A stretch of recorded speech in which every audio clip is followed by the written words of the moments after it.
cars, do you think they have a good van?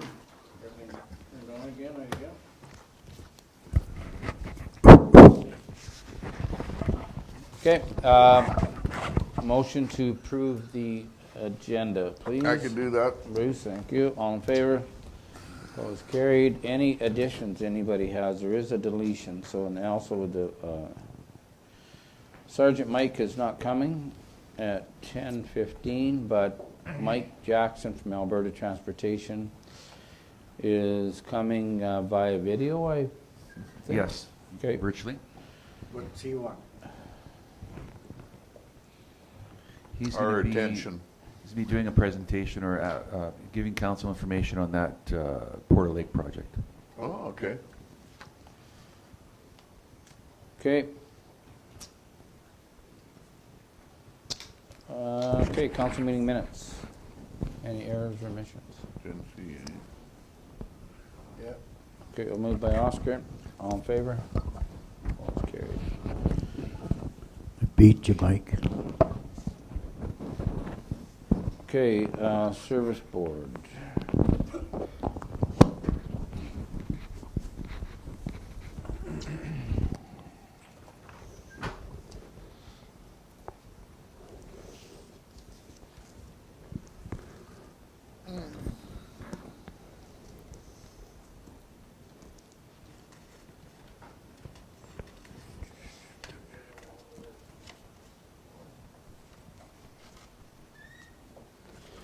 Morning, James.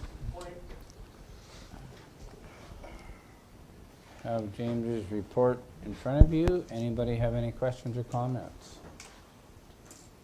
Well, I have, I didn't see it on here, but I just have a couple of questions in regards to you taking oil out. And Mike ain't working, I don't know. It's not working? Need to Yeah, get- no, I hear you. Why did you limit to 100 liters per person? I guess Bob and Mike, do you want me to comment? Yeah, go ahead. Yeah, Okay. go ahead. Basically, they evaluated the program, what we can handle, what we can do. We don't want commercial quantities. There was in-depth discussion on all of that, and that's the number that they came up with. Because you're going to be dropping off and not dumping in, and then we're going to be handling that. So lots of other places have restrictions on limits. So, but I mean, you gotta realize there that nobody's taken any oil for a few years, so Yep. there is, so what you're saying to me then, I'll bring 100 liters in, and then tomorrow I'll bring another 100 liters. Currently, the way it's written in policy, yes. Until it. I just can't bring 200 liters in. No. No. I mean, I guess our oil, because nobody's taken it for a few years, I got it in Yeah. 450 liter totes. Yeah. I got like 6 of them full. Yeah. So that's gonna And- take me, so I gotta dump those totes out into 100 liters. No, It just doesn't make into sense 20 to me. liter. The maximum Huh? size is 20 liters of what you bring in. Oh, worse yet. We're Well, not they're taking they bulk just can't items handle- We just can't handle totes.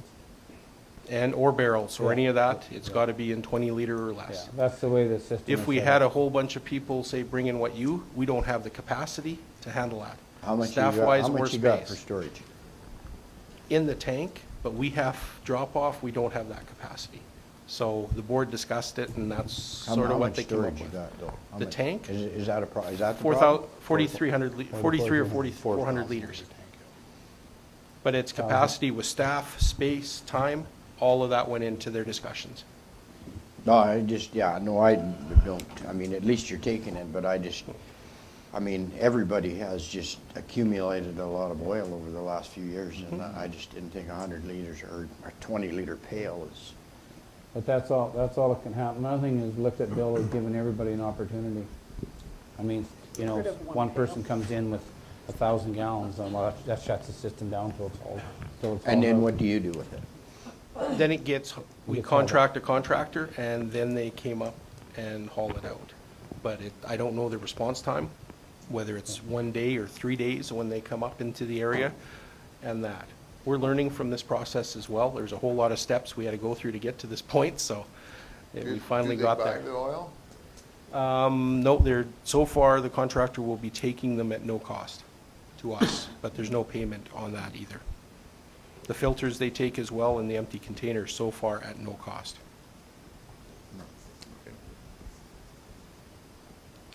What kind of volume do you have, Bill, totally?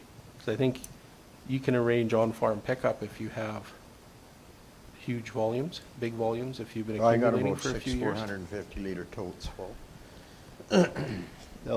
That'll be close. I think it's 3,000 liters for on-farm pickup. It's less than that for some businesses from our contractor, but there's other contractors. And some probably would come if you pay, but I'm not sure. You'd have to look into that for your big volumes. So then you're not taking anybody's commercial oil? No.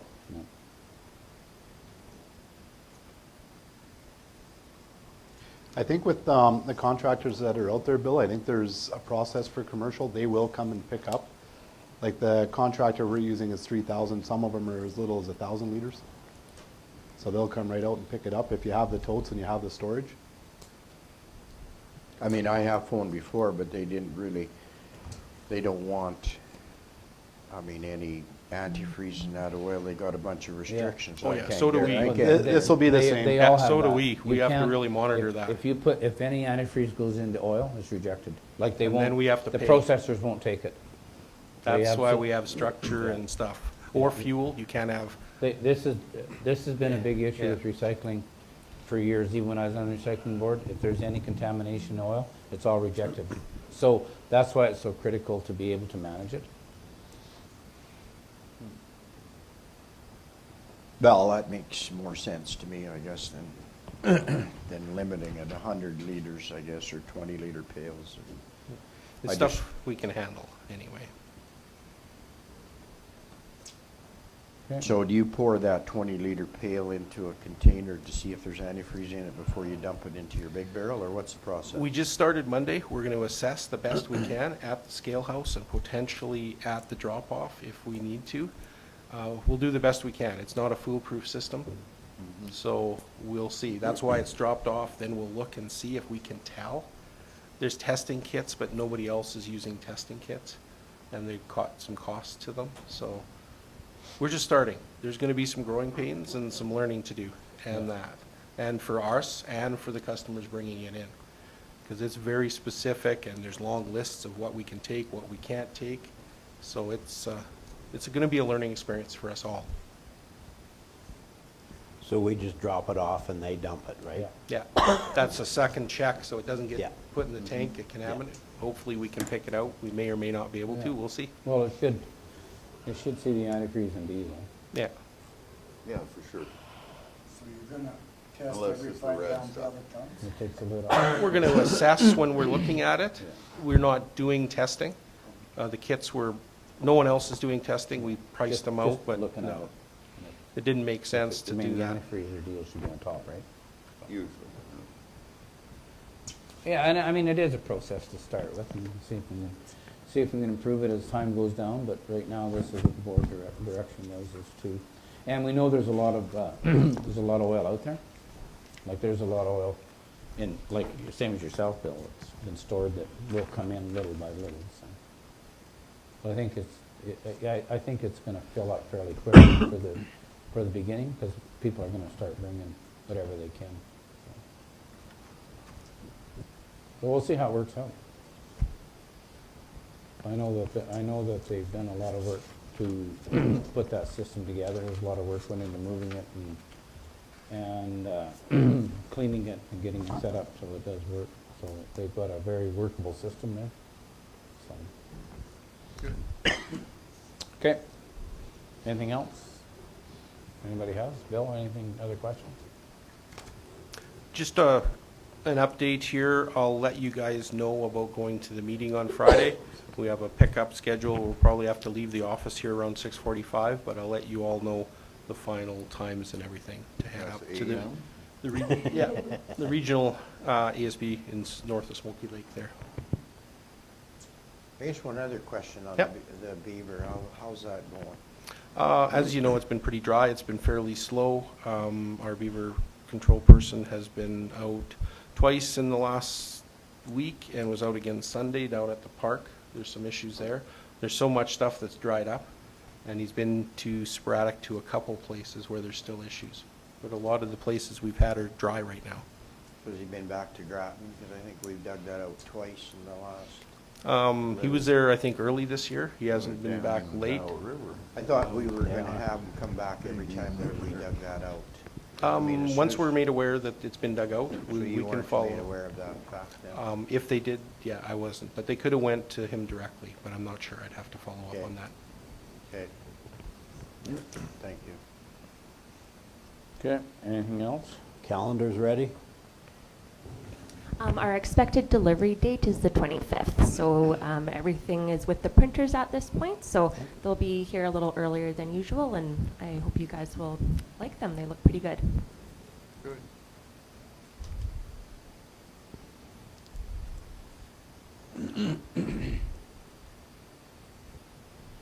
Okay, anything else out of James or Shelby's report? Get a motion to approve it, please. So moved. Thanks, Mike. Any further discussion? All in favor? Carried. Okay, your minutes are there for their perusal.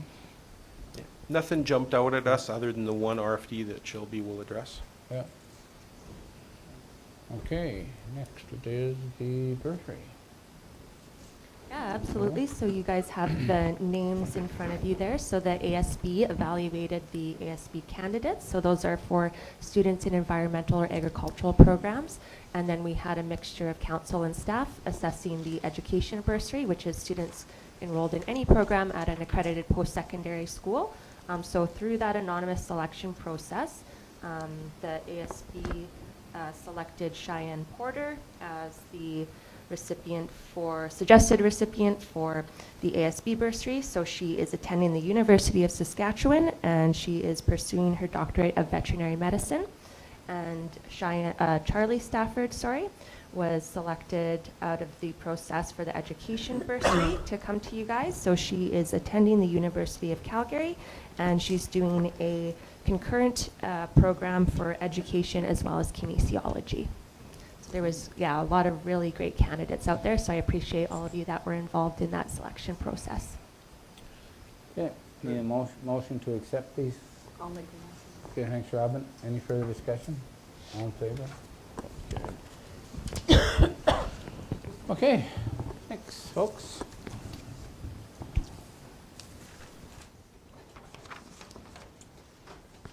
Director of Public Works.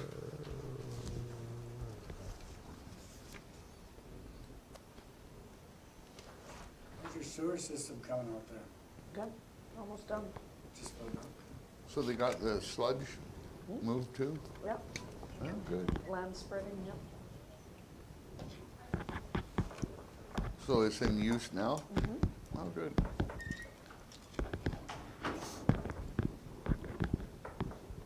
Yes, sir.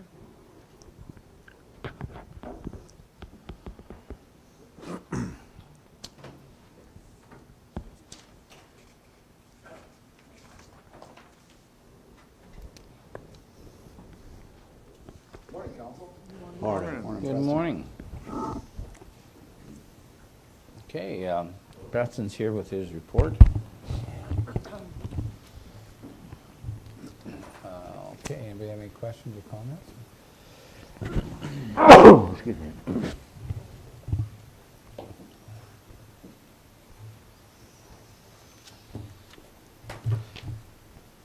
All right, quick update. Construction, we're looking at moving some equipment out next week, starting on LR3, as we're finishing up the last portion of this job that we're on right now.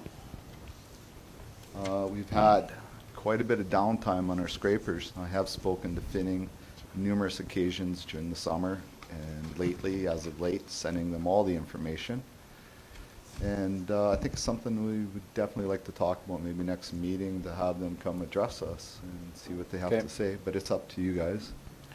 Yeah, I think we've had enough downtime. We should have them back to the table to talk to them. The one you was, what, 6 weeks? It was August 25th, and it just got working here Yeah. on Thanksgiving weekend. Yeah, no, I think it's time they come back and had a chat. They seem like they have to have that once a year. So what's going on with them? It's various things. Some are available parts, some are maybe just mechanic time, just stuff like that. But this last one, the 6 weeks, was the availability of parts. That's what it was. Was that like DEF? It was a DEF. The DEF stuff? Yeah, DEF, yeah. Yeah.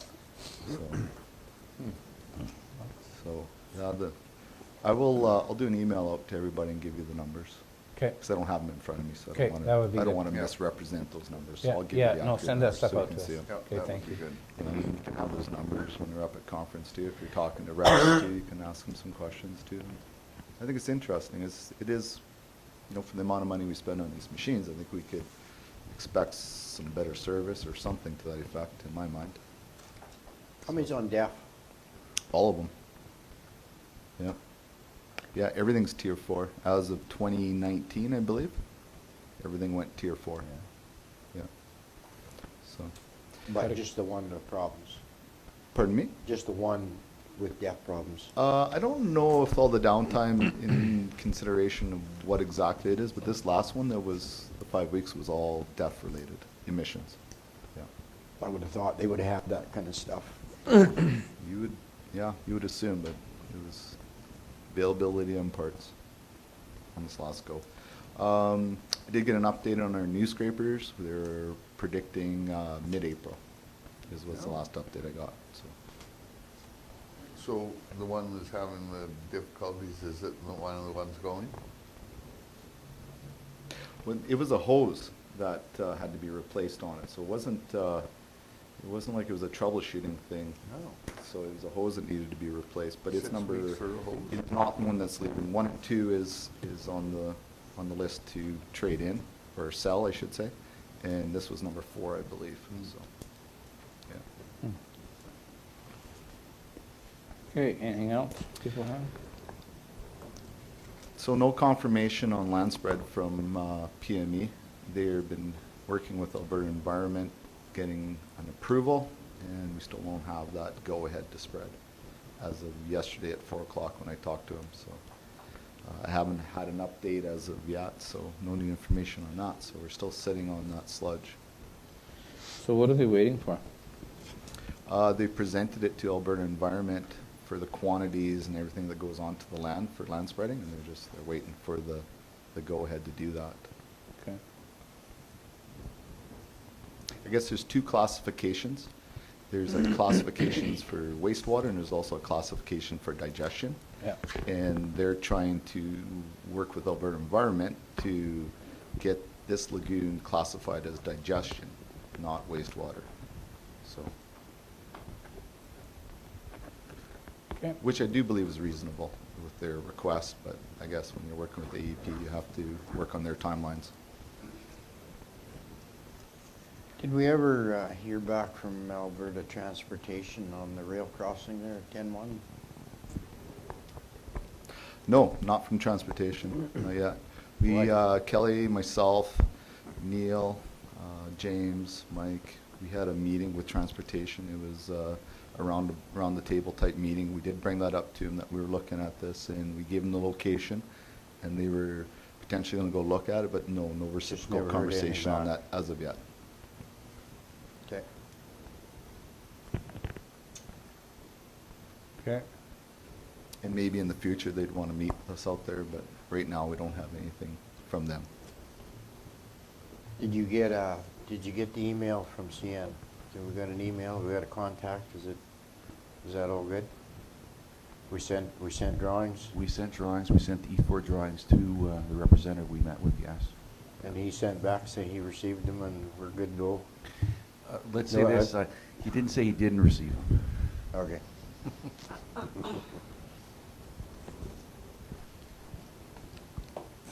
Okay, anything else? No, I don't think so at this time. We're starting to work on our trucks. 1 truck right now, just getting it pulled apart and getting the plow equipment put on it. It does have some repairs that need to be done, so just started on the 1 truck. And as we move towards the end of the month here, we'll start on the other trucks. We'll be equipped and ready to go. Probably, well, not probably, but our goal is to be ready to go by that November 1st time, Okay. so we don't get caught. And then graders will start right after that, in that first or second week in November, start fitting wings and so on and so forth, getting ready to go there too. Okay. It's that time of year, I guess. Yes, it is. Okay, can I get a motion for Preston's report, please? Yeah, I'll do that. Thanks, Bill. Any further discussion? All in favor? Opposed, carried. Okay, safety. Ray's not here this morning, but anything anybody wants addressed by administration? Everything looks good. I do believe in the last meeting we talked about our incident we had on construction. I just want to follow up that we had a meeting on site to talk with the crew about that. Myself, Ray, and Mike were all in this meeting, and we had a meeting just to discuss the events, what had happened, just the pay attention to the details on that site, some of the causes of that incident potentially, just to discuss what we thought maybe was going on, just so we can bring that all to the forefront and talk about it. It was a good meeting. Did get a lot of participation amongst the crew, and it was definitely well worth it. The thing that we believe in the causation of this incident was we just believe that the roughness of the spill pile and being too close to that edge is what probably, or more than likely did, take that wheel on that scraper over the edge, was then caused it to continue in that direction. So they didn't have the top of the spill pile level?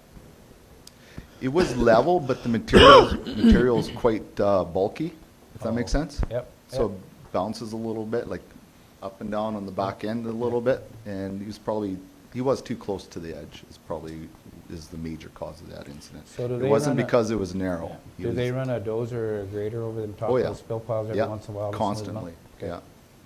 Yeah, to keep them flat Yeah, and push yeah, them out. Yeah, you gotta do that. Okay, I guess we'll need a motion for that report.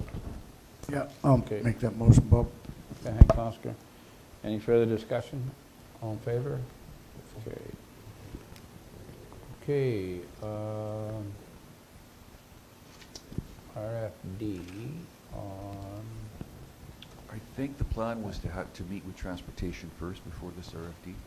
Oh, okay. okay, so you want to move it till after 11? Okay, Arm Lake survey. Anything just These are the results. Yeah, they look, most of them are very good. One good on the value of firewood. We hear that one every year. Okay. Yes. It's This is the survey results. We had a survey at Arm Lake. We do that every 2 years, switching between Riverdale and Arm Lake. Yeah, it scored pretty good. Yeah. Really, really impressive. Okay, so we're meeting at 11 with transportation. Yeah. And we've got, I see our 10:30 appointment is here, just so council's aware. Okay, well, we'll do the finances first. And then. Okay, you've got your finances accounts in front of you. Any questions or comments anybody has on them? How come we bought Kenny Lake $120 worth of fries? Well, He asked me, we- he asked me nicely. we asked that question, We did, and they are not in his freezer. after a confirmed inspection. Yes. It is So, kind of funny, that's the first thing that jumps out at you. Yeah. Kenny Lake. he bought them locally at Meatco, and just because they were cheaper and they needed them, so instead of going to their Yeah. regular Yeah. supplier, he went there and got them. But don't worry. It's we fine. questioned Good him. eye, Richard. Yeah. We caught him on that. But any other questions anybody has? Not get a motion to approve them? I'll do that. Okay, thanks, Robin. Any further discussion? All in favor? Opposed, carried. Financial statement is there for your information. Any questions on it? motion to approve it. I'll make as that presented. motion. Thanks, Richard. Any further discussion? All in favor? That's carried. Okay, then we have your reserves summary there for information.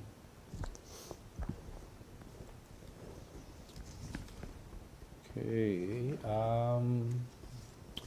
do you want to break and bring this Miss Enterprise person in? Sure. Okay. Okay, all right.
Steve will turn it up, or maybe right there.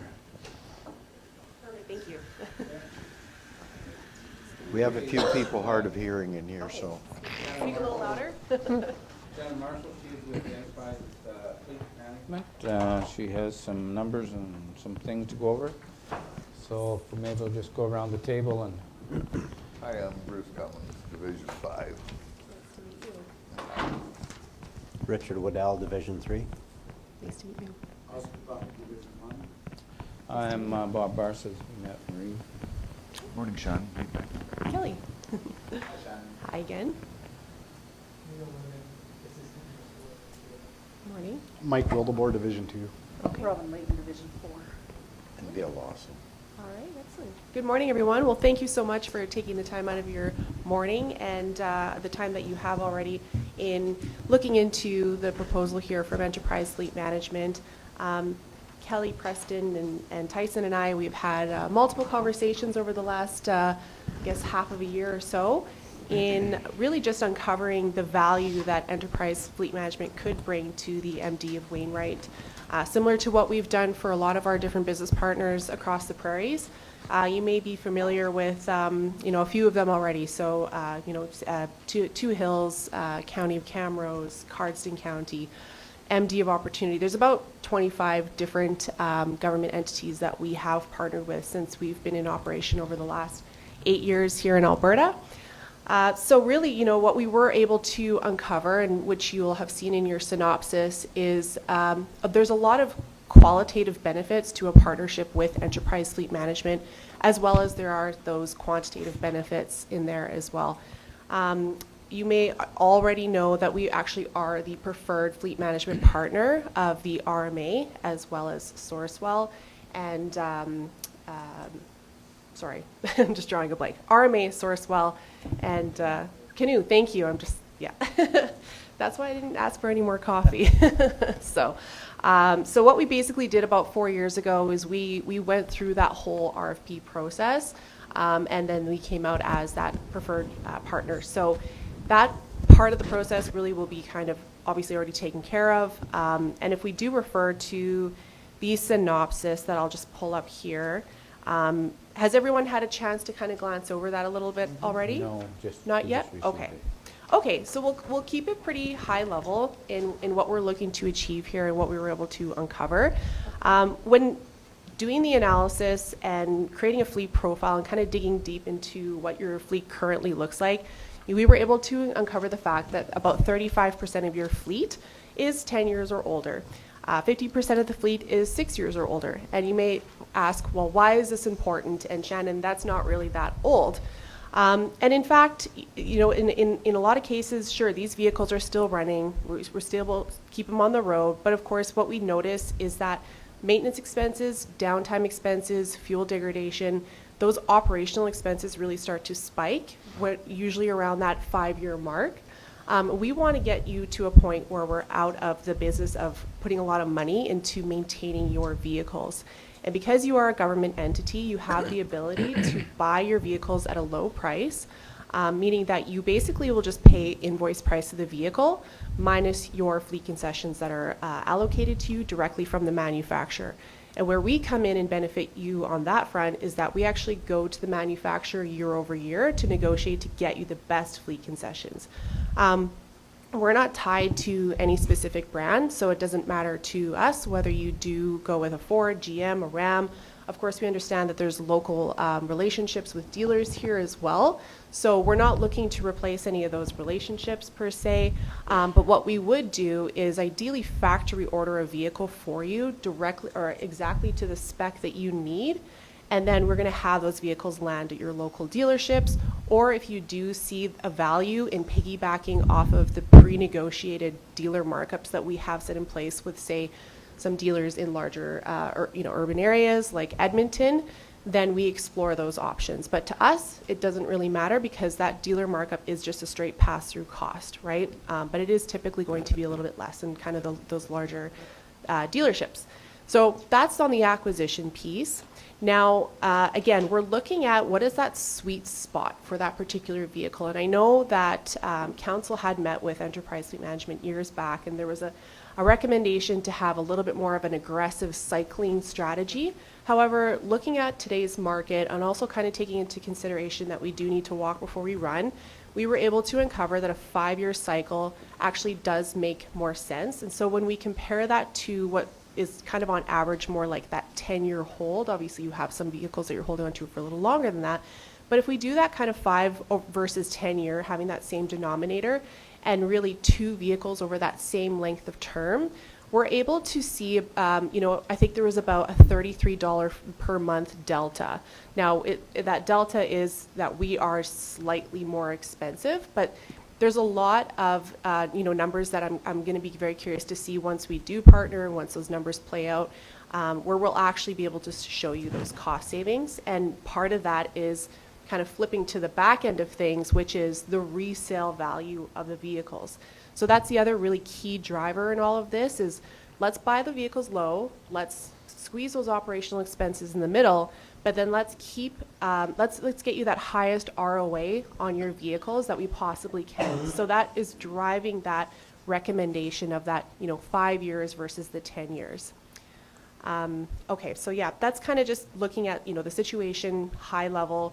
We want to lower the overall age of your fleet. And by the way, we do come in as the experts. We are actually the largest buyer of all vehicles in North America when you think of enterprise across all of our different business lines. So we have a really good pulse on the market. We have a very close working relationship with all of the manufacturers, I should say, so that we are able to you're really able to piggyback off of that kind of expertise and the way that we run our rental fleet. Same type of strategy, but obviously tailored to your needs specifically. So that's really what we're looking to achieve here. Obviously, we do have, the ability to provide you with equity leasing, but in conversation with the 3 gentlemen, that we have uncovered that it may make sense just to continue paying cash essentially for these vehicles. So what that would look like is it's a 99.9% down payment essentially, but we still hold title to the vehicle. We put a lien on the vehicle. However, it's still registered to the MD. Now, when it comes time to sell that vehicle, if you're just paying essentially 100% of the vehicle up front, that equity, the amount that we sell the vehicle for on the back end, comes right back to the MD. We just charge a $395 service charge, which goes just directly to our remarketers to do their job. And their job is actually to sell your vehicle as quickly as much, or for as much as possible, I should say, and as quickly as possible. And then it's just a $395 service charge. We don't take any money off of the back end. Now, the idea is that we actually are going to be delivering brand new vehicles to you as we're picking up that old vehicle and cycling it out. So it's a very smooth process. And in the middle, we're looking at setting up your in-house maintenance facility as essentially a vendor in a way. so that all of your maintenance, everything that comes into the facility will actually be tracked, so that now it's going to be automated. It'll actually be uploaded into your what's referred to as like a client portal. And that client portal is updated every night at midnight so that you can see, did my vehicle go in for that oil change? Did that recall take place? Because if the vehicle's going in for, say, a recall at the dealership, that's also uploaded into the website automatically. So now, when we've partnered after a year and we're starting to collect this data and information for when your vehicles are going in for their maintenance, because we have your maintenance facility set up as a vendor, we're able to make that much more of a recommendation. We're also able to really uncover those actual savings, because as I mentioned before, you know, we see that $33 per month difference. I know we're gonna be able to show you savings because we're very conservative when we give you the resale estimates. The resale estimates that were built into the analysis that were on page 3 are about a 10 to 15% difference from what actual Canadian Black Book results are. So we're always very conservative when we say we're going to sell a vehicle for this much money, just because we don't want to overpromise and underdeliver. So the three gentlemen and I, we have Kelly, Preston, and Tyson and I, we had talked through that. And we saw, okay, well, even if there's that, we're just about, you know, it's a wash on the cost if you were to partner with Enterprise versus continue doing it yourselves. From what we can see right now, we know that there are those qualitative benefits that we've talked about. We also know that in the future, very soon, we're going to be able to see where we are, in fact, showing you those cost savings. And if you were to speak to, you know, any of the contacts that I have listed on the last page there, that's just 3 references. Of course, we can provide you references from any of the current partners that you also see there. They'll be able to tell you, yes, in fact, Enterprise Fleet Management has shown us substantial cost savings. And we have a very hands-on approach, meaning that if we set these vehicles up, say, on a 5-year term, the plan is to cycle them out in 5 years. That doesn't mean we're not going to see you for the next 5 years. That means we're actually going to be meeting with you every year. We have an annual client review where we kind of do that in-depth analysis again. But now we're actually using even more accurate data because, as I mentioned, we're collecting your maintenance data so that we're saying with certainty, this is actually how much you spent on your fleet in maintenance, in fuel, over the last year. We can also collect the data from your telematics provider if you just give us kind of like basic, you know, odometer readings, engine hours, that sort of thing.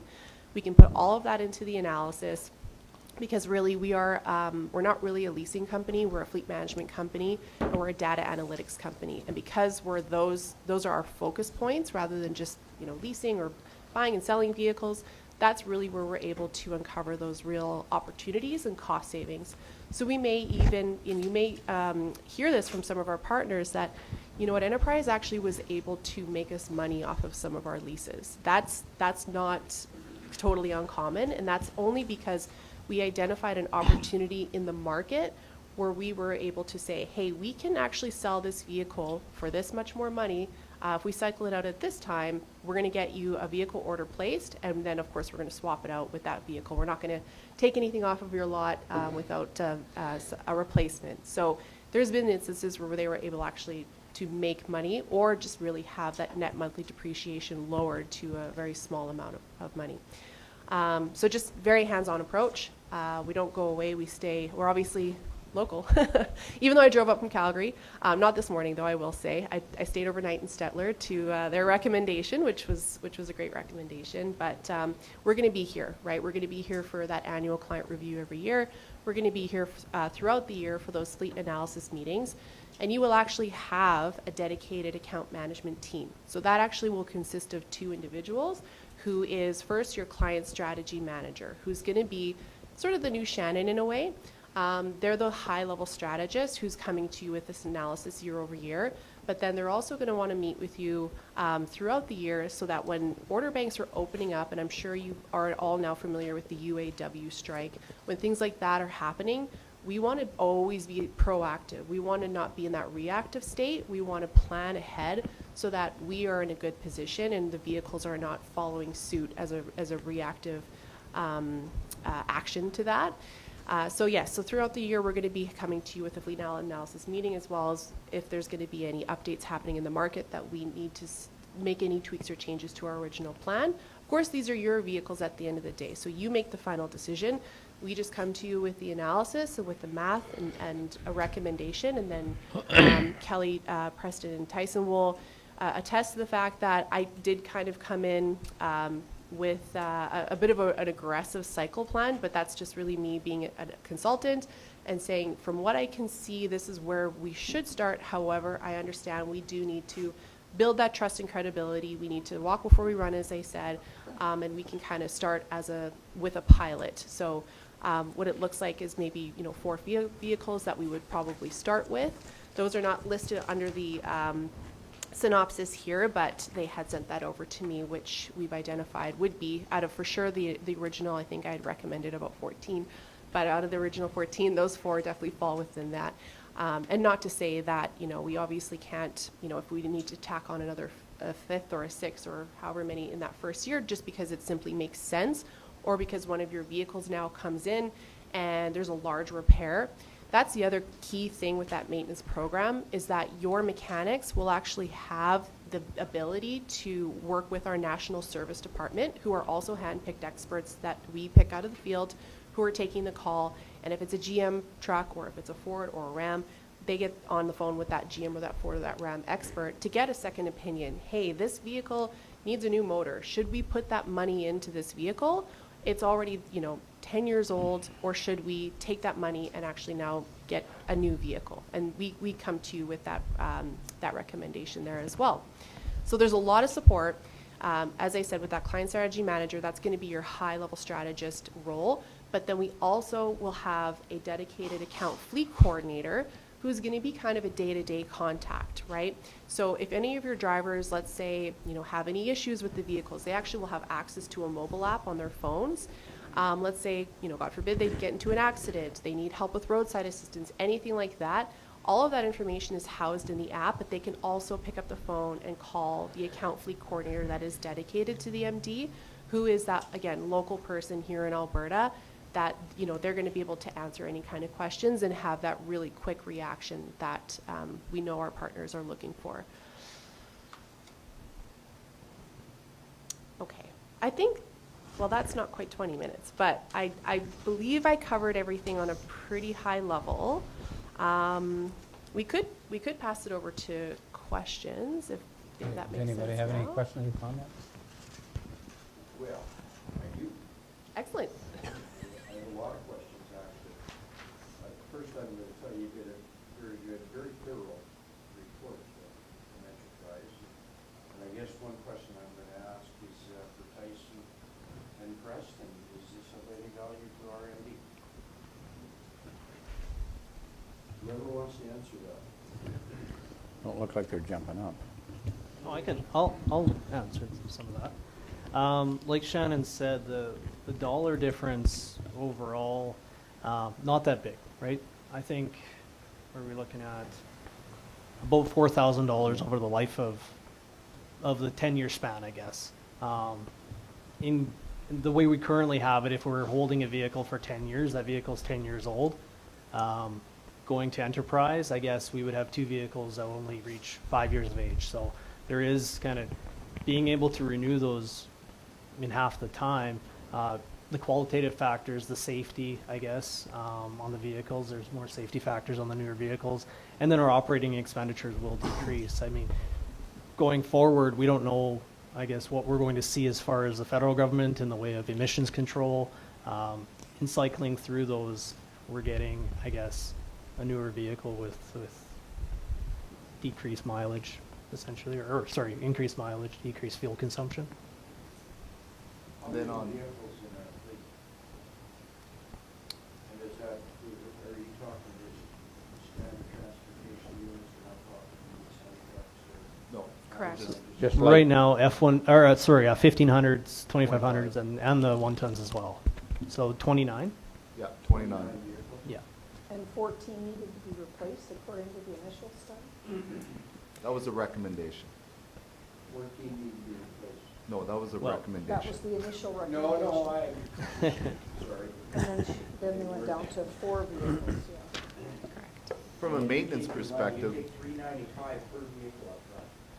So that's actually on the back end when we sell the vehicle. So if we're, Yeah, there was nothing on the back end. sorry, and my mistake if I didn't communicate that properly, but the service charge, which is $395, is essentially what we just pay our remarketers to sell the vehicle on your behalf. So if we sell the vehicle for $20,000, let's say, it's just the $20,000 minus the $395. That amount you will get back written to you in not a physical check. Yeah, yeah, exactly. Yeah, and that's just simply to pay our remarketers. So on the front end, we actually don't mark up the vehicle at all. The only two additional cost factors would be we charge a 0.1% management fee, and then on any vehicle that we basically deliver to you. So if we're going to be delivering 4 new vehicles to you in this year, you'll only pay the 0.1% management fee on those vehicles. And then our management of the entire fleet, like it extends to the entire fleet, so. That covers the cost, because you just keep saying, you put a lien on that vehicle. We do. It's 99.9% ours, so that 0.1 is covering the cost of you putting a lien on that vehicle for 5 years. It's essentially for you to have access to our services, right? To have your client strategy manager, to have your account fleet coordinator, but also our remarketing experts, right? So we have an in-house remarketing experts. We also have actual remarketers who are on the ground selling your vehicles. So it's really just for that overall fleet management consultation year over year is the 0.1% is what that's covering. So I see in your report, I don't know where your stats are at as well, where you claim to be 8% higher than auction house. Mm-hmm. I'm not sure where the figures are. I mean, you're just taking that face value, but you've got nothing to back to figures. I see. Yeah, so I believe we had looked at, and maybe this wasn't shared with you, but we had looked at some full cycle, what we refer to as a full cycle summary, where, and this is something that I could send over after today's meeting, for a lot of our government partners, where we were able to identify that sweet spot, getting them out of the vehicle at the right time, and then on top of that, we're seeing an 8% on average delta from auction results, but it actually is anywhere between 8 to 15%. 8% is the low end. So, you know, we can kind of go through that exercise and look at what our vehicles actually selling for on the market, not what they're listed for, but what they're actually selling for. And then that's where we see that difference of the 8 to 15% on the back end. Again, we are the largest buyer and seller of vehicles in North America. So we have a really close working relationship with local dealers, wholesalers, exporters, because we are not only just, you know, partnered with the different municipalities, but we have rental locations all throughout the country. So for that reason, our remarketers are essentially bundling those vehicles together. So the vehicles from the fleet management division, where we're selling our partners' vehicles, and then the vehicles from our rental division, that's where they have their pool of vehicles that they're basically selling to our partners on the resale side of things, so the wholesalers, exporters, and dealers. And rather than taking to auction. So if you take to auction, then the vehicle, we just kind of rely on the auction to see how it performs, whereas the remarketers are actively selling those vehicles for you, and they have the right buyer for you. So that's where we're seeing that difference. We're headquartered in St. Louis. Yeah. But I'm a born and raised Calgarian gal. Sorry, Albertan. And oh yeah, I'm based out of Calgary. Yeah, but a lot of us we're either based out of Calgary here in Alberta, up in Edmonton, down in Lethbridge. So yeah, but we're clearly, you know, we're driving all over the province. Were the 4 vehicles that were chosen already part of our capital plan for replacement? Not for next year. When were they gonna go? I'd have to look at those rates. So typically, how we've done it in the past is we look at a 5-year plan. So as the vehicles on the top 5 years go down, then we replace those vehicles. For example, supervisor truck bought in 2020 would be replaced in 2025. Then that truck from the supervisor goes into the fleet and then rolls through the fleet. And at the bottom end, the depending on what's on the bottom and how it's operating. If that truck is, I guess, is in worse shape than, let's say, another truck, we would pick it to go out the door first. So if we had like a 2010 and a 2012, if the 2012 was beat up, so to speak, we would send it out the door and keep that 2010 because it's more reliable. And that's the way we've been doing it for a very long time. So rotating out the top end and just keep working them through the fleet to the bottom. Our oldest truck currently is a 2004, but that one is now been replaced by the last two trucks we bought this spring for the supervisors. We do purchase the vehicles pretty good. I think where we fall down is just where just make a decision around the vehicle and dispose of it locally, or I think we could do better in that aspect. That's probably something to do. Absolutely. Yeah, this is actually one of our strongest areas is how we sell vehicles. So again, having our major remarketing lots, the closest one here is in Edmonton and we've got one in Calgary. This is how we run essentially our rental fleet, is to buy the vehicles at the lowest upfront cost and identify when is the right time to cycle that vehicle. That's driven by the estimated resale value of that vehicle. So for sure, I agree that if we're cycling out these vehicles, not holding on to them for 10 plus years, but cycling them out when it makes sense in and around that 5-year mark, not only are you going to see substantial cost savings on the operational side of things, so your maintenance, your downtime, fuel as well, because every year vehicles, it is federally mandated that they have to come out more fuel efficient. We all know, eventually we're supposed to be getting to like net zero, right? So even with ICE vehicles, like they have to be more fuel efficient than the previous year. So we're now taking advantage of that and getting out of that vehicle that has, that fuel degradation that's really happening. But then we're selling that vehicle when there's a lot of money, a lot of value still in that vehicle. That's the model. Does this affect the RFPs from our local dealership? Can we still purchase local or not? You could, but this is essentially replacing you having to go to RFP. Now, the benefit to that as well is that when you're going to RFP and dealers are, they're saying, okay, well, this is what we have available to you. We're saying, let's order that vehicle exactly to spec, and there's no markup on the front end. So now you're actually paying the invoice price of the vehicle instead of MSRP minus whatever dealer discounts they're going to give you. So it's invoice versus MSRP. So invoice is always lower. And then we're going to negotiate to get you the highest fleet concession from the manufacturer themselves, which can be anywhere from, back in the glory days, it was like $10,000, $11,000 off of the invoice price of the vehicle. They're getting better, right? So we'll see several $1,000s off of the invoice price of the vehicle. We don't mark it up at all. So it's really invoice minus your fleet concession.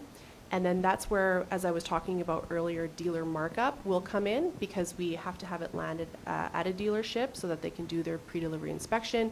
So they charge a dealer markup for that. Every dealership does. We have pre-negotiated dealer markups with the dealers that we work a lot and closely with. So that may only be, say, $200, whereas a smaller local dealer, because of course they're a smaller dealership, they have to charge a little bit more. They don't have as much of an inventory to spread it across. So they may charge $500 or $600 for dealer markup. So then that's when we present it back to you. Which would you prefer? Would you prefer the lower dealer markup, and then maybe there's a $100 transport fee to transport it out here from Edmonton, or would you rather keep it local, pay the additional dealer markup, and maybe there's a few $100 difference there? That's entirely up to you all. Are you finding any issues then with deliveries in that model? Like, are you a year out from a new truck or anything like that? Things have gotten a lot better. So especially with Ford, for example, they are completely open as far as order banks goes, meaning that you can place an order for any vehicle right now and know it'll get built. There's no allocation anymore. So there's no, you can only get 5 or this many of this type of vehicle. So we're still, the UAW strike is definitely going to play a role in that. They actually, I think, just had 8,700 workers just go on strike as of yesterday in one of the plants. So it's just keeping a really close eye on that and trying to act, as quickly as possible. Obviously, we understand that these things do take time. There's a process in place. But to answer your question, the 12-month lead time, the 18-month lead time is a thing of the past, unless things get pretty hairy with the UAW strike. But we're seeing about 4 or 5 months right now is really. Only to confirm, did you say Ford or foreign? Ford. Ford, yeah. Okay, sorry. Yeah. No, that's, sorry, if Nope. I'm speaking too I'm- quietly. I'm good. Thanks. Thank you. Yeah, no problem. Thank you. Preston, what about the benefits of the maintenance tracking? Well, that would be beneficial. We do not currently have a system set up for maintenance tracking. Our maintenance is basically just added into not even an Excel program, it's more like a Word doc, and each one is set up individually. So on the maintenance tracking, you'd be able to look at it like a spreadsheet and see everything right across the board, and I imagine you can correlate that data to print off in different costs, whether it's parts, whether it's fuel, whether it's this, that, or the other thing, but it would be a lot more detailed than what we have right now. Absolutely. Yeah. So it would actually go into the, your mechanics would use a program called Auto Integrate, which we facilitate the training on. And that data will then flow into your customer portal, which you will actually be able to get a high level view of.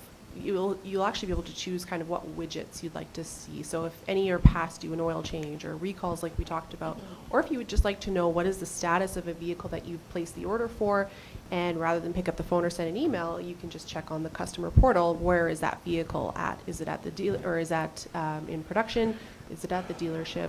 But then, of course, to your point, all of that reporting you will be able to pull from the customer portal in any in an Excel format, right? So if you wanted to just look at your maintenance spend, or if you wanted to, how you can get as granular as you'd like, and it's all available at your fingertips, essentially.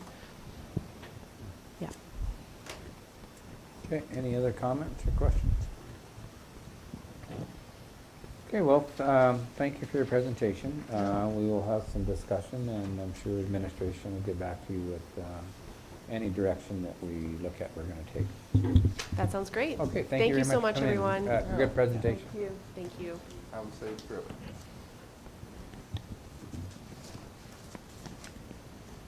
Have a safe drive back. No, thank you. Okay, Heading thanks. up to Edmonton now, so I'm a bit of a road warrior. Drive safe. Drive safe. Okay, thank you. Take care, everyone. Take care. Thanks, Shana.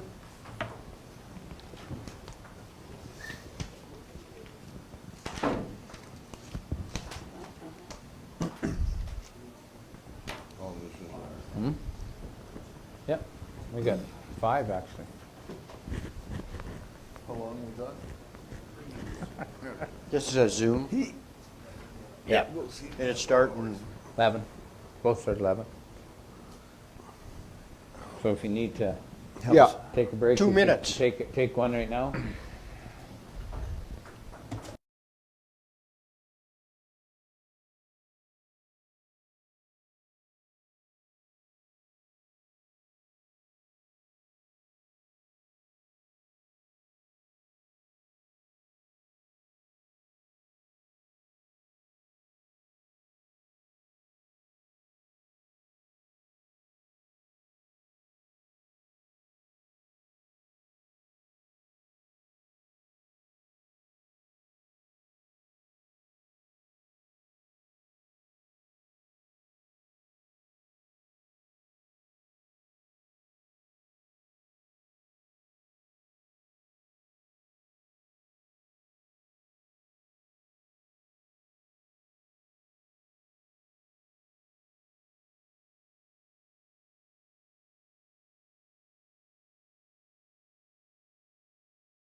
Okay, good morning. Who's the guy we're meeting? We can hear you. Good morning. Good It's Mike morning. Jackson. Okay, we have Mike from, okay, who we got on the, Mike and Daniel? Yeah, Mike Jackson with Morrison Hirschfield, the design consultant for Highway 14 project for Alberta Transportation. And my name is Daniel Dyke. I'm the project administrator for Tech. Okay, we're just going to run around the table here and have the people introduce themselves and divisions so you kind of have an idea who you're talking to. Start out with Bruce. Hi, I'm Bruce Cummins, Division 5. Richard Woodell, Division 3. I'm not even in the picture. Oscar Buck, Division 1. I'm Bob Bars, I'm the reef. Good morning, Kelly Baczynski, Municipal Administrator. Good morning, Preston Iverson, Director of Public Works. Neil Noonan, Assistant Municipal Administrator. Mike Wildebohr, Division 2. Good morning, Robin Layton, Division 4. No. Okay, I'll just maybe I'll turn this over to administration. You guys have had some discussion with these guys. Apparently, we do have a ratepayer that was not happy with the change, Richard. That's kind of... Yeah, I've talked to two of them, and one is totally against not putting in the north one, and the other one is in favor of keeping the north one. There was one that didn't care, and yeah. And if we want to have burrow pits for these guys, we should be working with them, because on the north side it's only 100 yards roughly to make it to the height of, you know, and there's burrow to the north, so. Yeah. Building it up. Well, they want to raise the highway 1.5 meters, and they don't want to put either approach on the north or south side of the highway. And we made a motion last month to take those approaches out. Yeah. Yeah. Where were you? Last council meeting? No. No. Oh, oh right, you weren't. You were calling cows.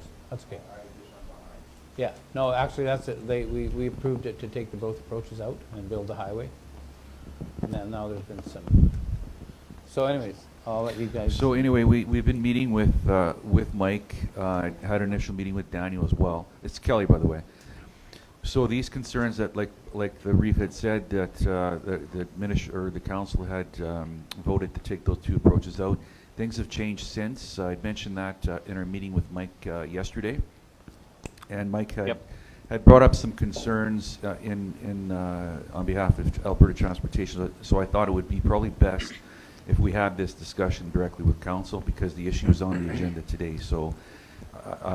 Mike, I hate to put you on the spot here, but I know you had, or Daniel, either one of you, if there's any comments or information you can share with council, or maybe alternatives of how we can make this work, that's what's going to be on the agenda today, is keeping that one approach on the north. Yeah, I've kind of prepared, a little bit, some talking points, I guess, just from a design technical point of view. I guess some of the concerns and implications for if we were to keep the north leg intact and raise it in conjunction with raising the highway, the approximately 1.2 meters, which is what's being discussed here. Essentially, I'll just go through a little bit of a list I have here in front of me. I guess one thing, the big thing with this one is the roadside safety aspect of it. Those lakes or ponds, or whatever you want to call them, are considered a hazard as permanent water bodies with depths of 1 to 2 meters deep, according to the survey that we just got. If the range roads were not being maintained, we would put that high tension cable barrier roadside safety product on both sides of Highway 14 through that area to protect for safety, to protect the public from entering the lakes as a roadside hazard. Now, if we were to keep Range Road 30 north, we would instead have to use like W-beam steel guardrail, and we would have to wrap it around up the range road as well to protect both the range road and the highway traveling public from entering the hazard that the water bodies impose. So there is a consideration, I guess, for users if they're using oversized agricultural equipment from going up the range road. It's going to be an issue potentially with the W-beam there. And obviously there's a bit of a cost to that as well. that we wouldn't need if we were removing the range road. So that's one aspect. Constructability of the range road is another thing. Like we're still working through our design for raising the highway and figuring out how, you know, a contractor might isolate and get the water away from his work zone using some kind of a coffer dam or some other kind of damming system to keep the water back and away from the work zone while he's raising the road. In conjunction with that, if we were to construct Range Road 30 North, they would have to do that, probably not at the same time, but they would have to have those considerations as well for how they're going to keep the water away and build that road up. It's not as simple as just a 100-meter kind of typical county, you know, road adjustment or realignment. There's a lot more to consider here with the keeping the water away and also the fact that it's really obviously very wet material that you'd be dealing with. The highway structure, according to our designer, our design consultant, was to build it up with pit run material, and also with some cloth and grid for strengthening, just because of how wet we're assuming the existing material is, and we'd probably assume the same kind of structure for the range road, which also adds to the cost and complications of that. I'm just going to go through my list. If you guys have any questions as I'm going, feel free to interrupt, but I've got a few more things here I can talk about. On the environmental side, we were talking with our environmental sub-consultant about wetland compensation because of the impacts to the wetland, both temporary and I guess permanent, as part of the Highway 14 grade raise. There was a notion of using the area of the range road removals as part of compensation, because if we took the material out, the wetlands would just fill in that area. And now there's a bit of an impact there if we keep the Range Road 30 North and rebuild it or reconstruct it. That area is not available for wetland compensation anymore. And in fact, you'd probably need to buy land to widen that out, to raise it and widen it out. So you're actually impacting more of that wetland than you would be if we were able to close and remove that road. And then aside from that, we were also eyeing some of that material for borrow for the Highway 14 project. Again, that issue, maybe that's a non-issue if some landowners to the north are willing to provide borrow, but that is another consideration, is that dirt potentially could have been used for the Highway 14 widening and grade raise for that. And then long story short, all those considerations, the additional construction duration, the materials and whatnot needed.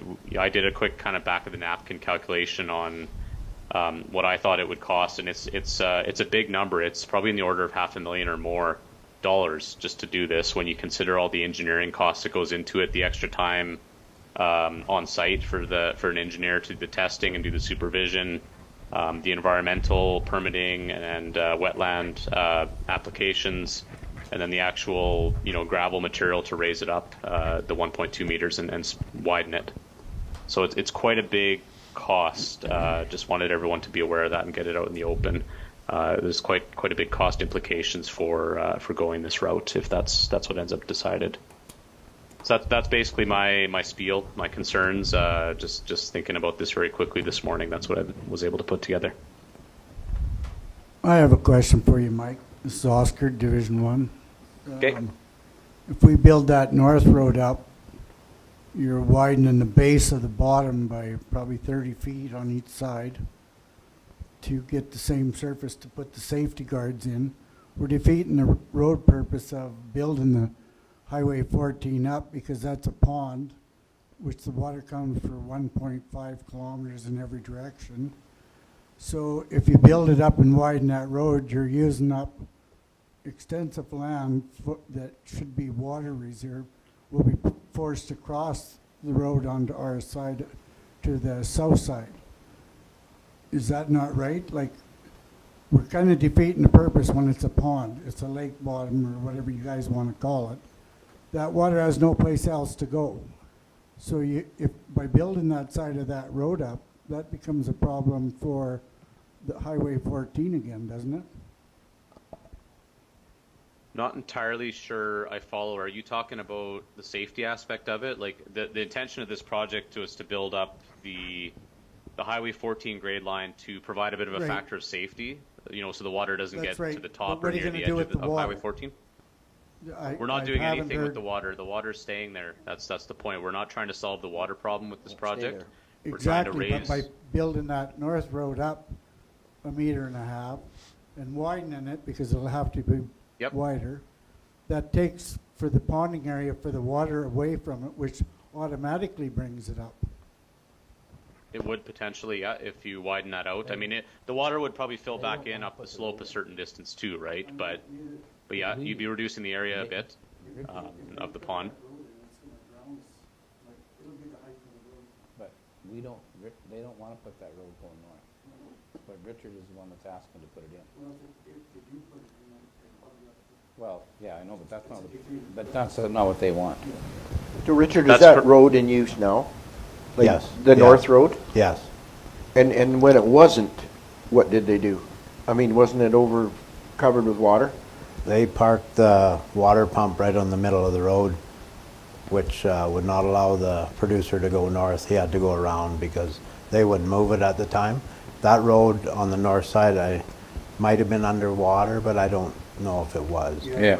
Was Well, it? say, yeah, the Yeah. south one definitely was. I The thought the south, north yeah. one was. North- too. well, I'm north- just saying, can they access their north land one from a as well. different location? or- From the north they can.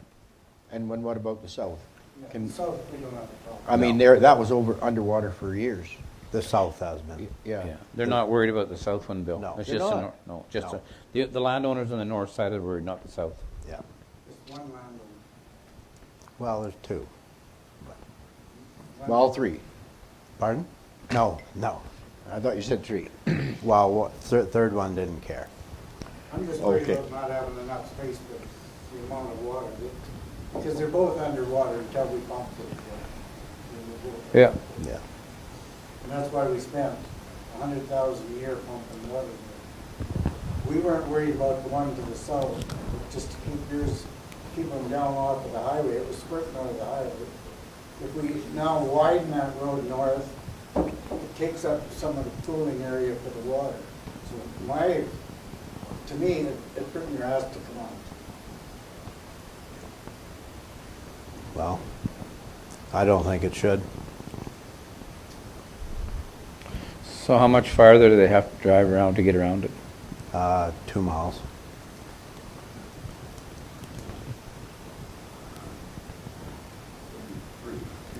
Two, yeah, yeah.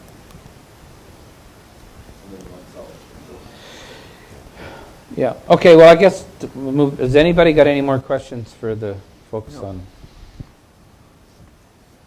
So, or do you have any, Mike or Daniel, do you have any more information that you need to give us? Yeah, not at this time. And you answered one of our questions. We were kind of curious if the road had been closed and who was using it. And that I heard that in the crosstalk, the answer to that question, which is good information. As far as what we need, I guess we just need to know as soon as possible which way the decision goes. I guess if we can proceed with the assumption it's being closed and removed, or if you're exploring keeping it open, because it will affect our permit applications and our design as it goes forward. But as far as information today, we don't need anything, I guess, from you guys. We were just appreciate being invited to share kind of our concerns, and our thoughts on the issue. Yeah, okay, well, we'll discuss it and we'll have an answer for you shortly. Appreciate that. Okay, thanks a lot. Thank Thank you for your time. Yeah. Thank you. Have a good one. Bye Take now. care. Bye. Okay, well, back to the agenda then. I guess I know it's 3 miles further, but I agree with Oscar, it's gonna affect the holding area of that, that's a lot of material that can hold water. Did they know that, Bill? The landowner know that? Know what? You know what, that he could have more problems if they do build that road up? I mean, it's just, I can see that, it just looks like he wants that road to access his land, which is fair enough, Yeah. but does he know that there still might be an issue there if they do build that road up? The land base is gonna grow. Well, I don't know if they know that or not, but I think what they wanted to do there, Bill, was remove that road out of there and use it to widen Rural. the one on Highway 14. Yeah, yeah. It also builds a bigger ponding area. Yeah. I Same get as that. the south. They want to pull that road out and use it. So they probably start at the south end of that and work their way north to Highway 14, pull that whole road bed out of there and use it as a field product. Is there a house there? Is there a farm site there? Is that? to the east the there east, is, yeah. yeah. In the Yeah. picture to the east. So what about cost share? If we did our own work? Yeah, I guess the question, I don't, well, is it a money issue or is it, what's the right thing to do? Don't know. I think I it's was what's just the right wondering- thing. Yeah, I agree with you, Billy. I mean, right now, I mean, if we decide we want to keep it, they're going to pay for it. For another $500,000. But, Oh, I don't. Transportation hasn't committed to paying for it. well, we could ask them. But, I mean, but, I mean, as far as the road, I'm not worried about the road going north, as far as building it, because we build it ourselves. I mean, we wouldn't build it the way they're building it. We wouldn't be pulling in pit run for 50 miles and using cloth when you got dirt right there on the roadhouse to doze in, right? I mean, we do it ourselves. But that's not gonna fix the problem. But the land to the north was higher when we stopped and looked at it. Is it not culverted under the highway to go to the south? Like, why is it pooling there? Because the intersection's in the middle of a slough. Yeah, I realize that. But it should equalize. It should, if they take the road out of the middle of the slough to the south, will it not make more room for water and the north be a bit drier? And it's interesting, they now need guardrails because it's not safe. It's Well, clearly no, not that's the safe. height, well, there's a height. I mean, Because they're they're raising it gonna up, go they're raising the road up a meter and a half, and then you're into water, right? I mean, they're doing that all over now. They're adding guardrails where there's water, so. So it backs uphill. Most of that water comes from the south side anyway, and Yeah. raising that road up is gonna have them pooling the water more on the south than the north anyway. Well, it's But they'll culvert it. I mean, so it's, That's what I mean. Yeah, it's they'll higher. equalize, it'll equalize. Bill. it'll equalize, And I absolutely. think you gotta do that because it's Is it still. equal now, Bill? Huh? Is it equal now? What's that, Preston? North to It south? does equalize. I think the south is lower than the South is north. lower, yeah, Yeah. yeah. So You gotta watch how much more you put on the south side too, because you got another intersection that's gonna block some north on. But we're gonna raise that up. which will put Farther some- south? thought you were taking it out. No, it's South further one. south. It's gonna have There's implications. an intersection there that the water comes right up to the road. In fact, it goes across that road, does it not, Preston? So by doing what you're saying, Bill, we're gonna Yeah, do the other infrastructure down the road for it, which will affect it. yeah. We've looked at it for the last 5 years, and both them pieces of road have to come out, like, in order to make this I don't feasible. think it's me. North and south, you No. mean? Yeah, Yeah. Oh. we need the water space is what it's all about. Just don't see water running up. Apparently quit.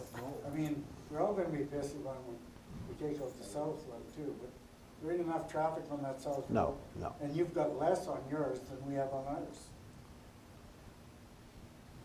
Well, up to this year, it was a duck pond, No, but seriously. the whole road. There is no traffic going. I've never seen a vehicle, maybe twice, use that road in 22 years. Every year, it's the same vehicle. I mean, it's not like it's part of the everyday No, infrastructure. no, it's not. It's No, no. So it is reasonable to take it out for the cost. And it does help us Regardless who pays the without cost. doing more infrastructure down on our side. Well, I think you're gonna have to do more infrastructure on the south end, a half mile there on that other road when this is in, for sure. Because it's underwater now half the time. And they raise that grade up and. It's and- gonna and hold go more out. water. They're gonna take It's gonna- the water way out. Yeah. But irregardless, it's not gonna make it any better by putting the road north no matter what happens, right?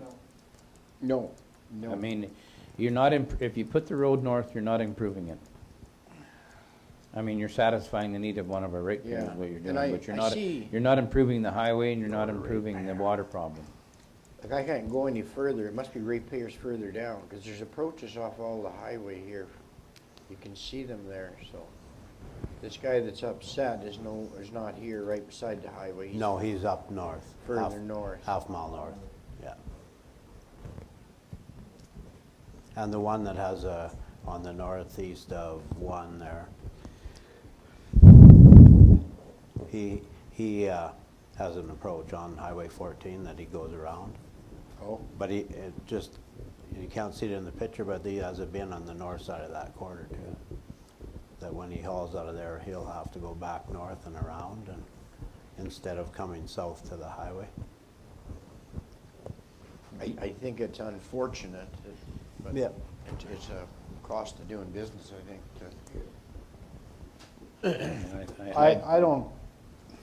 I still don't see how that, building that north road up is gonna affect the whole thing. If they're taking that south road out and using it to build up the highway. It'll affect my Preston. I agree with you, Mike. What do you think, Preston? I guess you guys. And I know once you lose an approach, you don't get it back. Yeah, That ain't really an approach. it's a road. It's a road. They can, The water does We've sit got- more on the south side. We've all got ratepayers that travel more than 2 miles to get to their lot. And we don't run out and build a road. We're not building a road. It's already there. No, but we'll have to put a 3-foot grade on it to match the highway, and then we're Yeah. gonna have to go out further. For how far? Because that Oh, does it's go gonna uphill, be does it not? That's gonna move that water out on the ratepayers' land, like 5 and 10 feet further out on each ratepayer's land, too. If we keep forcing it back the other way, Dean Marshall just drained 80 acres of land back. Safety 120 years. so what about the landowners on each side of the intersection you're gonna flood? What kind of, what are your thoughts about those guys losing more of their land? Because as soon as you build That'll that be an road, issue. you're gonna push the On water the back. north side, Yeah, the land's a little higher there, where they're cultivating it now. so There- it's just gonna raise up, it's not gonna go back. On the west side, it'll be worse than on the east side, On the west side, it's gonna push it back onto that a landowner. little bit, yeah. So what's he gonna say when we start pushing He water? was on one his of the land? ones that wanted to keep it in. Okay. So as we build it up, will we get to the point of the 66 feet right away? Well, we're past that, we're 120 meters Wide, wide. wow. So And we that- gotta that's- buy that land? No, not in the water body, usually it's crown. Where is, Even as you push it back? As long as you don't go onto the land. if get permission to do it. Yeah. Well, obviously, we'd probably get permission. Do we need a feasibility study here? What do you think, Kelly? Is that your? Well, I'm really wondering, I mean, you're hearing all kinds of stuff, but you're wondering, I mean, I know that I built the one road down over that Denmax built, and that was a major hassle, because one landowner was really upset. It pushed the water like Yeah. 100 feet out into his cultivated acreage, and he wasn't happy. And you're gonna do that same here, believe it or not. It's Yeah. gonna push it out, and you gotta take everything into consideration to make one landowner happy. How many you're gonna make unhappy on this project? So, and they said it was 500,000 to put that in? That was their That was his cost. back There. of the napkin estimate. Yeah. That would be the cost if they were doing it, Yeah. Yeah. as I gathered.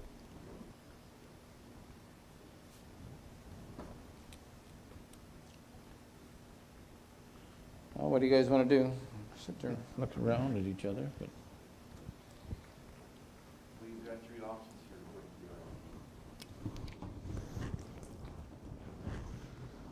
Oh, we do? Yeah, I got the RFD in front of you Oh. there. It's option 1 is lift the grade on the north axis to match the proposed new highway grade.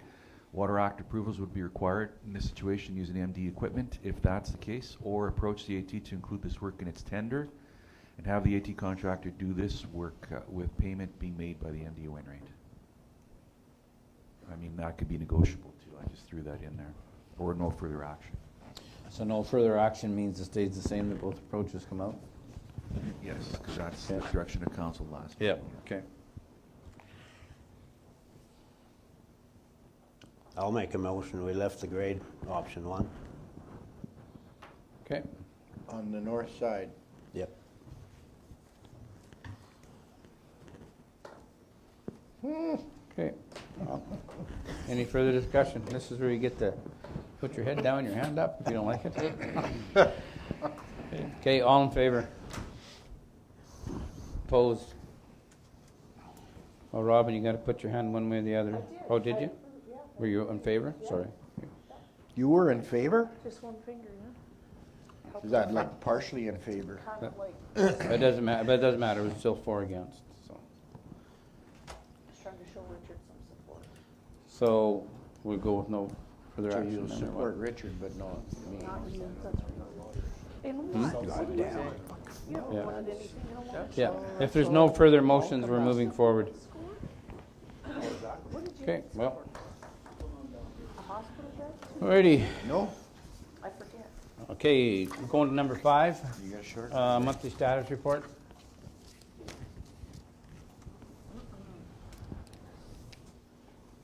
Okay, just an update on the meeting with Alberta Transportation. Preston had alluded to it, but we had met with Derek Young and his group to get a good feel of who their crew is and their team is, and we asked them about that capital agreement for secondary Highway 894. And they said they're working on it. But we said if we're going to do that project next year, we need to get that agreement because we're going to have to go for engineering. We're going to have to go and do a procurement for engineering. So what would the engineering involve? Well, we'd have to put together a tender package to design for paving that 5 miles, Paving or cementing? the paving. Paving, and then maybe cementing the rest up to the intersection there. Yeah. That was the plan. So we're working on it. Cool. So you got engineering doing that? Yeah, we got to do the engineering if we're going to do that for next year. a motion to do the engineering? We got to get that capital agreement first from Alberta Transportation. Okay. So how much of it will they be supplying, do you think?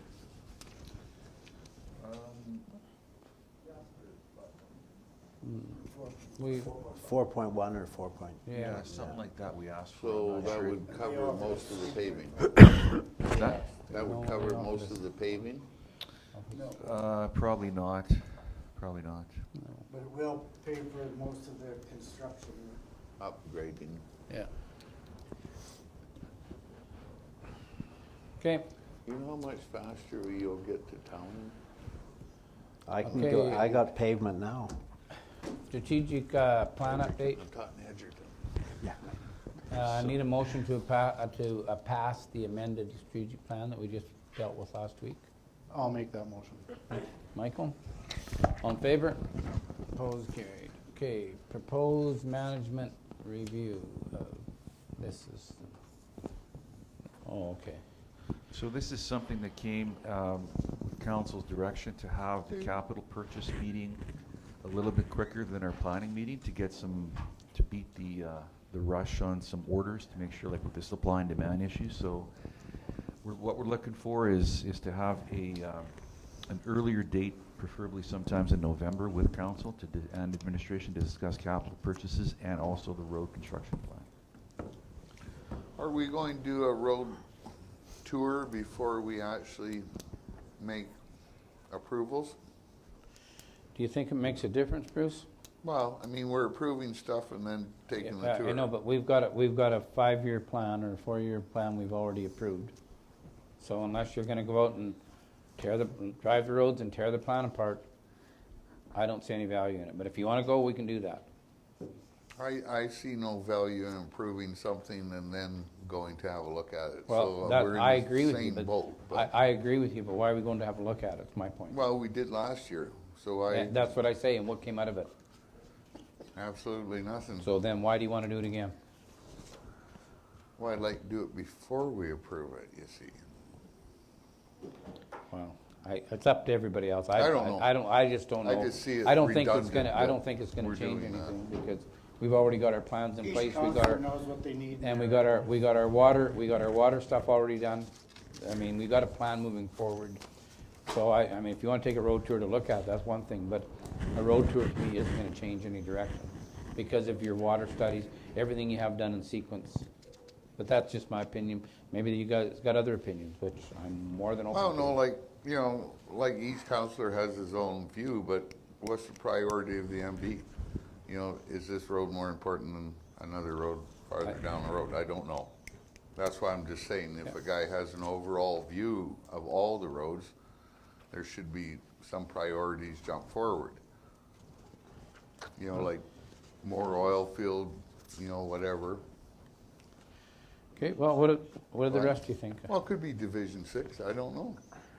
To me, it doesn't matter, but it's, if that's what you want to do, I'm fine with it. I don't know. It seems kind of strange that the way we've done it in the past, because I think what we did in the past, Bruce, still stands today. We're doing them as a priority of each counselor in his division. It's not like you're going out there and just building a road that ain't a prioritized road. no, but we're But it only may not seem like a prioritized road to you if you don't live in that area. for sure. So, I mean, that's why we take direction from each and every counselor here. If they say they need a road, is it up to us to go out and say to them, no? They're No, ratepayers but we used to do account traffic you, counts and you. stuff like that to I don't- prioritize I roads, don't think it's broke. and now we You still don't, got all your so, environmental stuff to do too. well, for sure. No, I'm happy the way it is. Okay, well, I'll go around the table. Billy? I'm fine with it the way it is. Yeah, I'm kind of unhappy, but I'll live through it. Bruce, are you unhappy with it? I'm kind of, but I can live through it. Are you gonna be able to live through it? Well, you know, I'll see a doctor, we'll see. Okay, well, we've got that finished. Can we find a Have we date to got have that, can we find a date to have a meeting? well, I don't want to have any of them. Oh, well, then you can stay home. The rest of us have a meeting. Okay. If that works. But okay, sometime in November. What about a suggestion be after the council meeting in the afternoon, 21st? Of November? Yeah. Robin, aren't we off to, used to be off to the convention then? No, not till the 22nd. Oh, 22nd, okay. Okay, so the 21st will work for everybody? What are we doing? To have a planning meeting to look at roads and equipment. A capital plan meeting. More so equipment, is it not? Yeah. The 'cause- roads are pretty well, maybe not hard servicing, are we looking at that too? Yeah. Okay, so if the 21st works, everybody schedule a full day in? Well, the council meeting is that day, so. in Yeah, I the know, morning but the we council- should be usually done by noon. Yeah, So this well, might, yeah, I just sorry, say, I book misunderstood. a Yeah, full day. that's If including anybody's council, yeah. Okay. book a full day, so. Yeah, okay. Alrighty, so I need a motion to add that. Okay. Did anybody make a motion yet? Okay, I thought somebody said something over there. Okay, Bill moved that we have our capital purchase and road planning meeting on the 21st of November. All in favor? Opposed? And it's carried. I'm still unhappy, you know. Okay, well, you you know what? I'm sensing that. Put that in the minute. But I'm probably going to move on. All right. Okay, RMA contacts and bulletins are there for you. Okay, RFD Wainwright Fire Area Capital Request. We need a motion to approve it. I can do that. You want Go to with buy a number new one rapid and approve response the unit. funding. That's 100% fire area, owned and financed, moved by Bruce. Any further discussion? All in favor? Opposed? Carried. Okay, I'm getting happier. It's about time. Okay, bylaws. First bylaw. So this bylaw is for the bylaw enforcement officer, which we're required by Section 7 of the MJ to have before we employ one or contract one.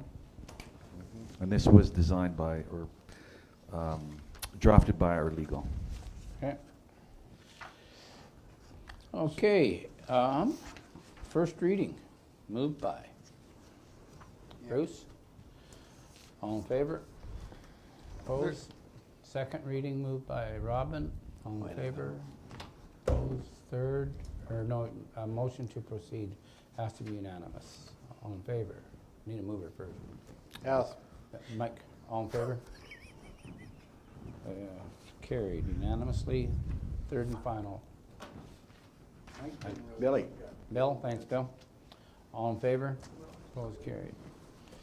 Okay, next bylaw is the stop and yield sign, and that is in my division on the west side. So, we need to remove some yield signs and put in some stop signs. So, first reading.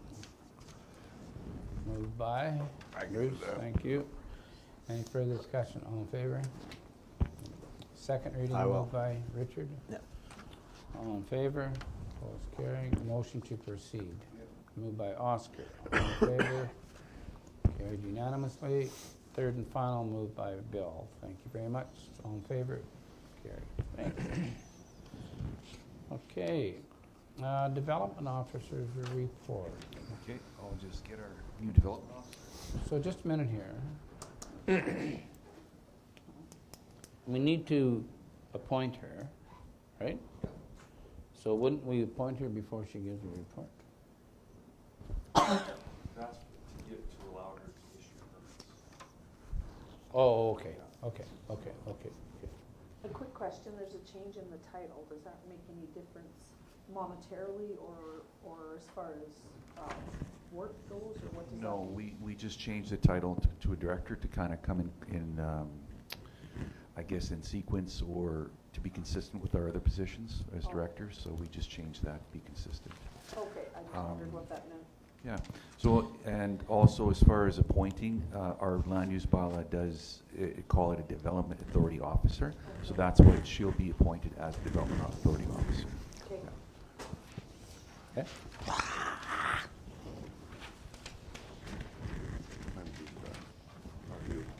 Yeah.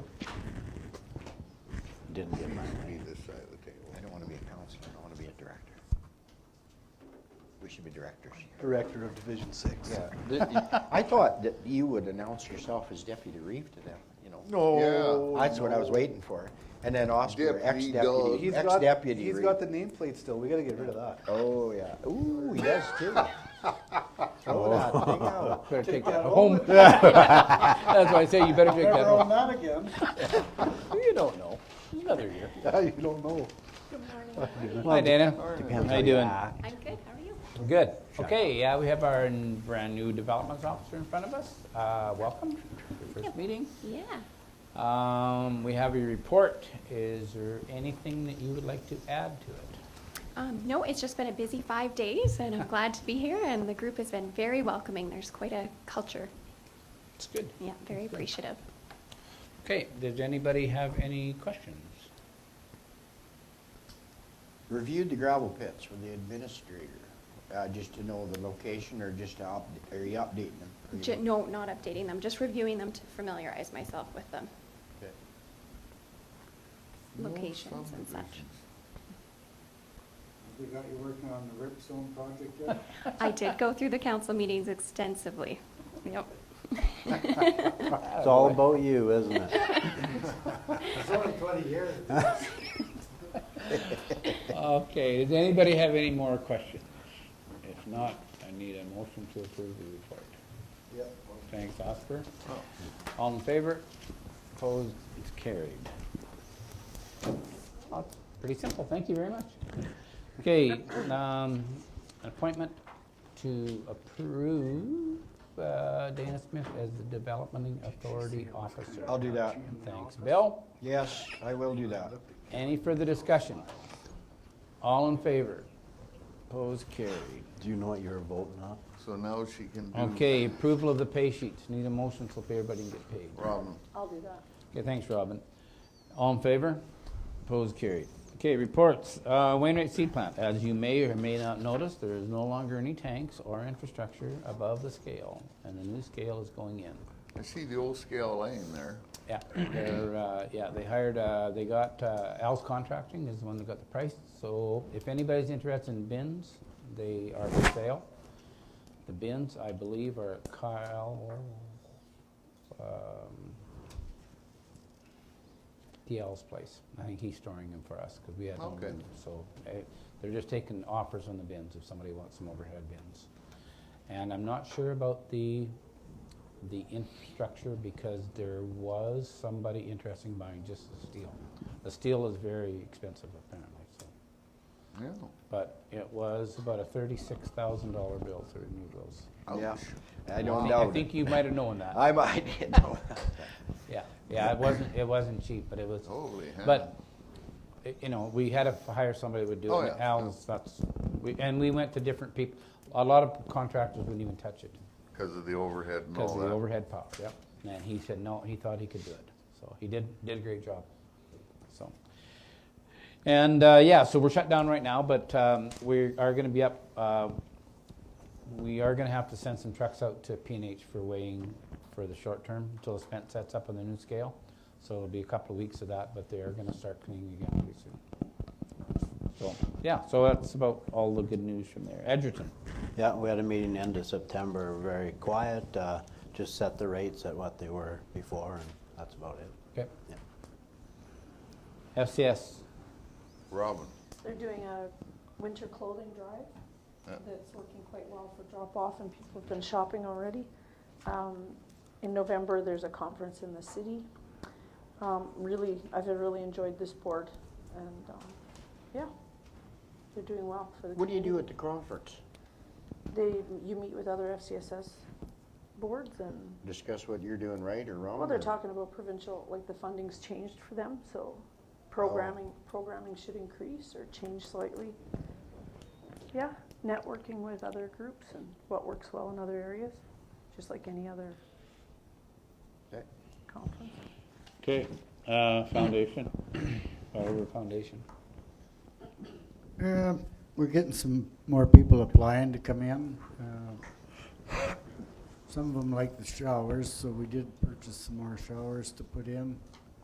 We're hoping to be at 85 within a couple of weeks by the sound of it, but that could change Daily.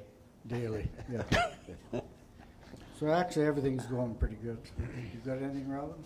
6 new showers? Yeah. Did you get any funding from the province? I heard they put some more money into seniors housing.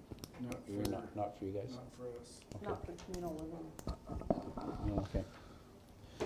Landfill. The biggest thing would be the safety of used. I just have disposal. something to. Oh, sorry, Oscar, go ahead. I thought you were done. No, but you guys go ahead. You guys know that are buddy Come on. bullshit. What's your issue? They did pay us up to 85 beds, so it's helped reduce. Oh, yeah, okay. Too, so that's good. Are you done now? Yeah, done my goal.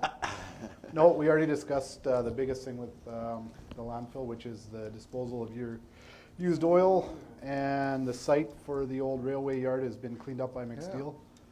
So that's a positive, that's moving forward, and other than that, business as usual. What are you doing with the ties? CN's gonna come. CN's pick taking them up. They're going to put them with their big pile? I think so, I'm not sure what they're doing, but they're gonna remove them. Well, Okay. East Central 911. I was gonna tackle you, but I thought. we had a meeting, it was just mostly general, expenses and that. I can't think of anything new. Things were running smooth, the volume's high. Yeah, that's about it. Okay. Foundation. Well, we had the last meeting there, we had Ellen Moy who was there, and she said we're ramped up the scanning right now. They're doing 14 scans per day. Oh, good. The biggest problem with scanners, you gotta have a doctor. You gotta have a doctor on site. Yeah. So that's the biggest thing they're having right now. We discussed the severe shortage of nurses with contract work. Nurses coming in is not working out. They're not knowing the job and they're not doing the job. So right now, I guess you're all aware that the provincial government is adding money into nurses in a transfer. So I think they failed to put a few things in place, and nurses are coming here, they're working 2 weeks, and all of a sudden healthcare picks them up. So they still get that relocation fee plus the expenses. So in order to keep them at the hospital, they had passed a motion at the foundation to pay an additional $500 to a .6 nurse. So that .6 will make sure that she stays at the Wainwright Hospital. So the province has announced 70 nurses coming into Alberta. Are we going to get any of those? The three of them are slated to come to Wainwright. We also heard, but we did have 2 positions here for RNs, and actually they were going out for application, and all of a sudden, Central Zone refused them, and we don't know why. I do have a meeting this afternoon at 4:30 with them I don't know what, they want to discuss a few points. Anyways, and possibly, as part of the discussion, they're talking about making Wainwright an orthopedic clinic. So we could be doing some knees and hips here in Wainwright before long. And then RPAP conference is to be held in Wainwright in 2024. So I heard that. that's pretty exciting, actually, for Wainwright. That's all I have. Would that be the second operating room? Is that what they're looking at? For which, Bruce? Well, for the knees and whatever. I couldn't tell you. I couldn't tell you. I might know more this afternoon. I don't know. Okay, no, Yeah. just curiosity. Northern Lights? We have a meeting coming up shortly here, end of October. It's all Zoom now. We meet in the winter, a little less frequently. Just policy overviews, looking at policy changes. Otherwise, it's the same. Okay. Are you gonna travel or take them by Zoom? Zoom. You're Zooming meetings? Zoom. Wainwright Economic Board? No meeting since last report. Okay. Motion to approve the reports, please. That's me. Thanks, Bill. I support. Any further discussion? Good for you. All in favor? Good for Carried. you. Okay. At least I get some support. No, maybe you a didn't support me last time. maybe a planning. Refresh me. No, I'm not. You can't. I don't know. Remember? Well, I'd like to study it a bit more before I don't open it. I'd like to go to another meeting where we have a little more open tentative plan. You were looking for something different. Somebody else did. Good land agreement? Yeah, I suppose, which I think is ridiculous. Okay, the motion to go in camera, please. I will. Moved by Mike. All in favor? Sorry, I missed the motion, Bob. Go on camera. Oh, in camera, Yeah. in favor. So, everybody except You who's want to do staying. it out in the public, eh?